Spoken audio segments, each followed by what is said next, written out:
आज की इस मूवी में हम लोग एला नाम की एक लड़की को देखेंगे जिसे एक बस कंडक्टर से प्यार हो जाता है। इसके बाद क्या होना था वो दोनों पब्लिक बस में ही शुरू हो जाती हैं।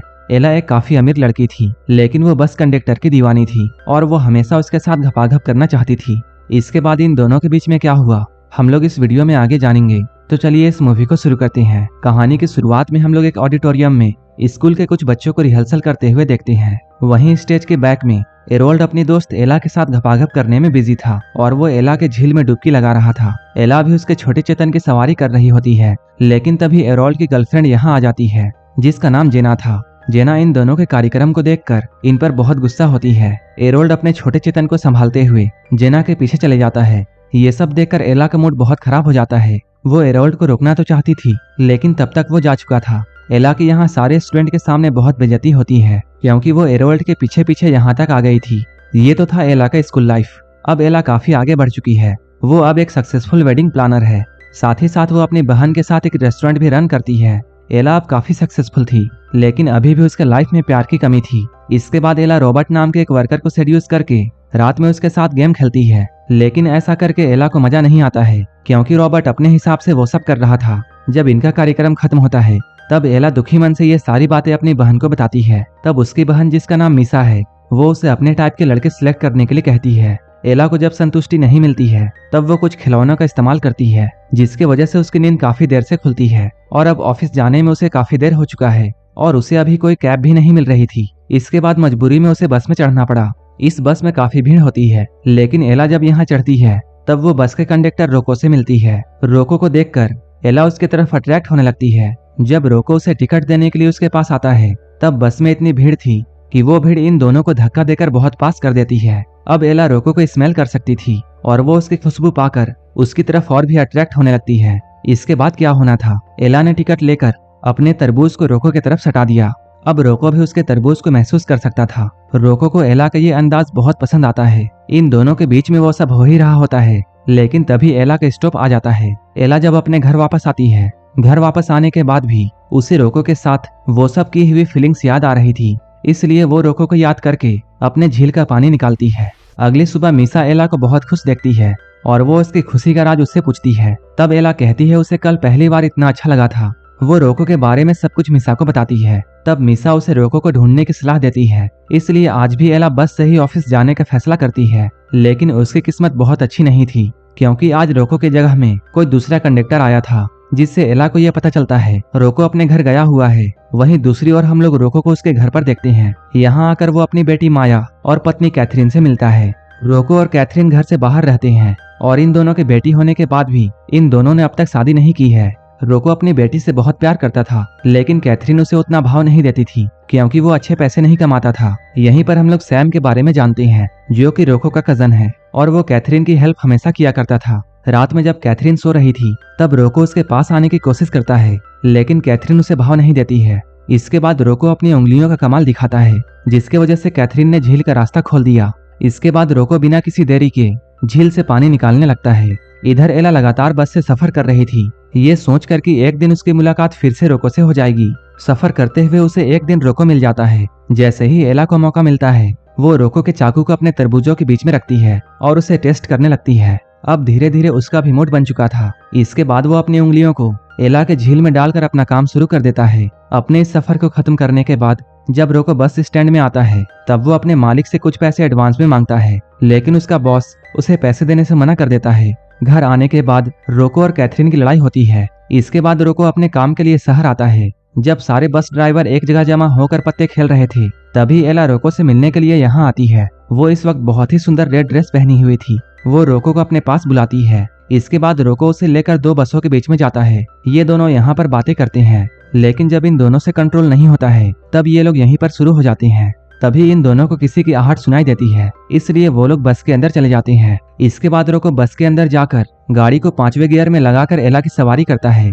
वो एला को यहाँ पर कई बार मंजिल तक पहुँचाता है। सुबह में ब्रेकफास्ट बनाते हुए एला अपनी सारी स्टोरी मीसा को बताती है। एला को बहुत खुश देखकर मीसा उसे रोको के साथ रिलेशनशिप में आने के लिए कहती है। एला भी अब यही चाहती थी, इसलिए वो रोको के साथ एक रेस्टोरेंट में मिलने के लिए जाती है। यहाँ रोको एला को सब कुछ सच बताता है। वो कहता है वो अपनी गर्लफ्रेंड के साथ लिव इन में रहता है और उन दोनों की एक 8 साल की बेटी भी है।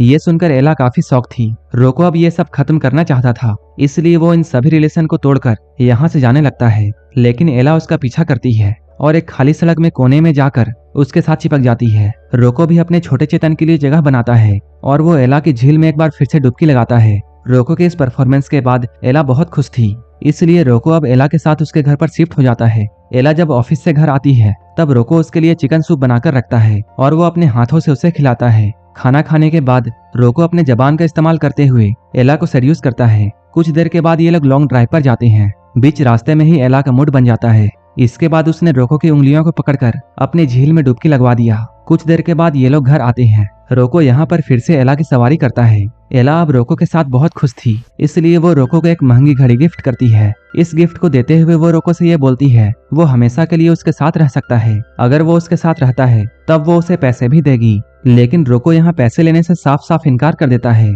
रोको की ये बात एला को बहुत पसंद आती है। अगली बार जब एला मिसा से मिलती है तब फिर से मिसा एला को ज्ञान देती है। वो कहती है तुम्हें धीरे धीरे रोको के दिल में जगह बनानी चाहिए। एला रात में रोको के वर्कशॉप में जाती है जहाँ रोको अकेला ही काम कर रहा था।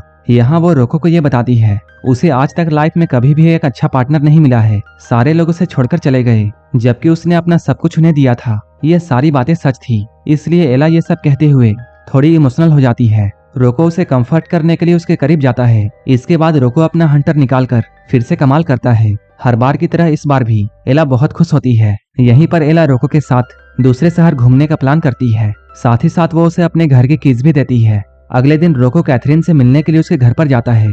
यहाँ आते ही उसकी लड़ाई फिर से कैथरीन से होती है, क्योंकि रोको माया के स्कूल के पैसे जुगाड़ नहीं कर पाया था, इसलिए कैथरीन ने वो पैसे सैम से लिए थे।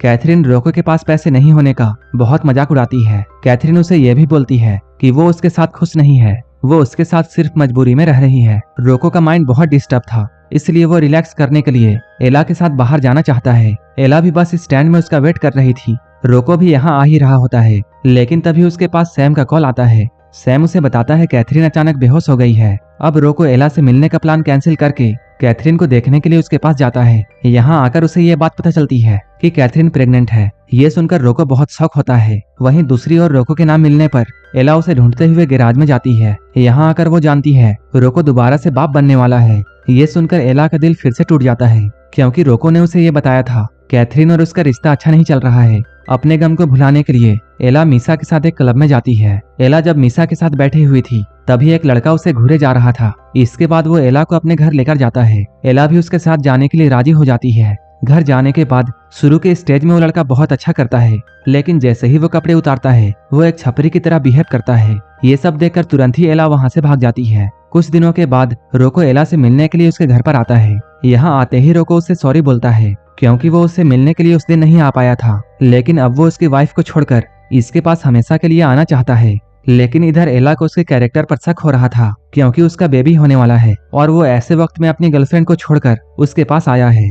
हो सकता है फ्यूचर में रोको उसके साथ भी वैसा ही करे। ये सब सुनने के बाद रोको बड़े ही शांति से एला को उसके घर की कीज लौटा देता है। इसके बाद रोको बिना कुछ कहे वहाँ से लौट जाता है। रोको जब उसके घर से वापस जा रहा था तभी हम लोग फ्लैशबैक में देखते हैं रोको एक बार बिना बताए अपने घर में जाता है। वहाँ रोको ये देखता है प्रेग्नेंट होने के बाद भी कैथरीन उसके भाई सैम के साथ लगी हुई है। ये देखकर रोको बहुत गुस्सा होता है। रोको को इतने गुस्से में देखकर सैम जल्दी से यहाँ से भाग जाता है और जाते हुए ये कहता है वो कैथरीन और माया का उससे ज्यादा ख्याल रखता है, जो कि सच भी है। कैथरीन भी बहुत गुस्सा होती है और वो रोते हुए रोको को ये बताती है मेरे पेट में जो बच्चा है वो सैम का है और अब वो उससे नहीं बल्कि सैम से प्यार करती है। ये सुनकर रोको बहुत शॉक होता है और अब वो उन दोनों के खुशी के लिए अपने घर को छोड़कर एला के पास गया था, लेकिन एला ने भी उसे एक्सेप्ट नहीं किया। इसके बाद रोको अब अपनी लाइफ गैराज में ही बिताने लगता है। वहीं इधर एला का दिल टूटा था, इसलिए वो अब काफी चुप चुप सी रहती है। वो अब अपने काम में ओवर टाइम करती है ताकि वो अपने आप को बिजी रख सके और उससे रोको की याद ना आए। मीसा जब एला की ये हालत देखती है तब वो उसे दूसरे लड़कों को डेट करने की सलाह देती है, लेकिन एला का भरोसा अब सारे लड़कों में से उठ चुका था, क्योंकि स्कूल टाइम से लेकर अभी तक सबने उसका दिल तोड़ा है। अब इस बात को 4 महीने बीत चुके हैं। एक दिन एला की मुलाकात रॉबर्ट से होती है। वो जैसे ही एला के पास में जाता है वो उससे सबसे पहले सॉरी कहता है, क्योंकि उसने उसके साथ उस टाइम गलत किया था और इस बात का रियलाइज उसे भी था। रॉबर्ट के साथ एला काफी टाइम गुजारती है, इसलिए अब उसे घर जाने में काफी देर हो चुकी है, जिसकी वजह से उसे बस पकड़ने के लिए बस स्टॉप में जाना पड़ा। यहाँ रोको उसका इंतजार कर रहा था क्योंकि एला ने अपना घर चेंज कर दिया था, जिसके बाद से रोको यहीं पर रोज उसका इंतजार किया करता था। रोको आज सब कुछ एला को बताता है कि उसके गर्लफ्रेंड ने उसके साथ क्या किया। उसके गर्लफ्रेंड और उसके कजन के बीच में अफेयर चल रहा था, इसलिए उसने सब कुछ एला के लिए छोड़ दिया और वो कई महीनों से एला का यहीं पर वेट कर रहा था। ये सारी बातें सुनने के बाद भी एला रोको को माफ नहीं करती है क्योंकि वो सोचती है रोको को ये सारी बात पहले ही उसे बता देनी चाहिए थी, तब शायद एला को इतना दुख नहीं सहना पड़ता जो कि वो 4 महीनों से सहती आ रही है। जिसके बाद वो उसे गुड बाय बोलकर यहाँ से जाने लगती है, लेकिन तभी एक बस यहाँ से गुजरती है, जिसके बाद ये लोग दौड़कर एक दूसरे के पास आते हैं और ये दोनों फिर से एक हो जाते हैं। इन दोनों के मिलन के साथ ही ये मूवी यहीं पर खत्म हो जाती है। इस मूवी के लिए आप हमारे टेलीग्राम चैनल को ज्वाइन कर सकते हैं, जिसका लिंक डिस्क्रिप्शन में दिया हुआ है। और अगर ये मूवी अच्छी लगी हो तब एक लाइक जरूर कर देना और ऐसे ही वीडियोस के लिए मेरे चैनल को जरूर सब्सक्राइब कर लेना। तो मिलते हैं हमारे नेक्स्ट वीडियो में।